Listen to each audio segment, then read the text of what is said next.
Manon Première. Je suis diplômée du Master Ingénierie nucléaire Valence et aujourd'hui je suis ingénieure d'études probabiliste de sûreté chez EDF. Une étude probabiliste de sûreté, elle va permettre d'évaluer la probabilité qu'une installation nucléaire soit à l'origine d'un événement redouté. Et donc moi je travaille surtout sur le risque de fusion du cœur. C'est un domaine qui est très transverse. On peut être amené à étudier tout ce qui concerne le fonctionnement de l'installation nucléaire, tout ce qui est architecture électrique, tout ce qui concerne aussi la source froide.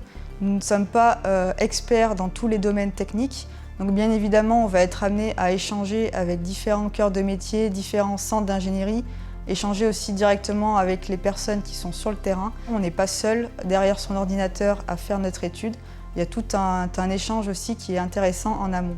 Ce qui me plaît le plus dans mon métier, je dirais que c'est d'abord travailler dans un bureau d'études, c'est ce que je souhaitais faire.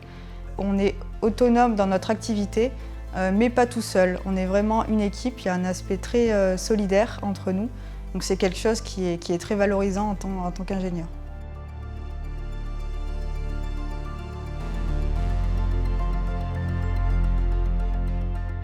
C'est lors d'un cours en master que j'ai pu découvrir ce qu'était une étude probabiliste de sûreté. Et c'est cela qui m'a motivée et donné envie d'exercer ce métier. Donc, les apports du master, c'est aussi avant tout de pouvoir se dire dans quel domaine on veut s'orienter, puisque c'est un panel très large des différents domaines liés au nucléaire. Alors j'ai réalisé mon stage de Master 1 et mon alternance de Master 2 au sein du site nucléaire de Saint-Laurent-des-Eaux. Et donc j'étais en charge de tout ce qui concerne le plan d'urgence interne. C'est préparer les différents équipiers à gérer une crise qui peut intervenir sur le site. Donc c'était très enrichissant. On est vraiment bien épaulé et aidé. Et puis notre orientation professionnelle et le souci de toutes les personnes liées à mon alternance. Et donc ils m'ont bien orienté pour pouvoir ensuite avoir la bonne opportunité et être embauché dans un bureau d'études.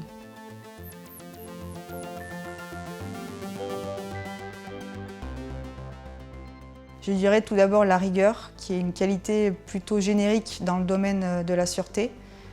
Aussi l'autonomie, avoir des capacités rédactionnelles ou du moins être conscient qu'il faut aussi progresser dans ce domaine. Les notes d'études concernant donc, les EPS sont dites transmissibles et donc envoyées ensuite à l'autorité de sûreté nucléaire. Donc cela constitue un enjeu important.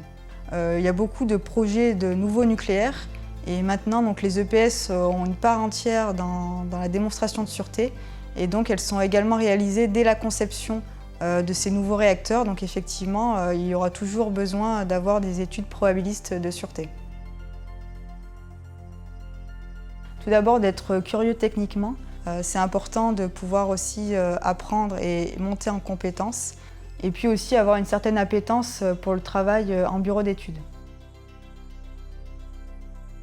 N'hésitez pas à vous lancer dans le domaine du nucléaire, en particulier dans le domaine des études probabilistes de sûreté, qui est un métier passionnant d'un point de vue technique et relationnel.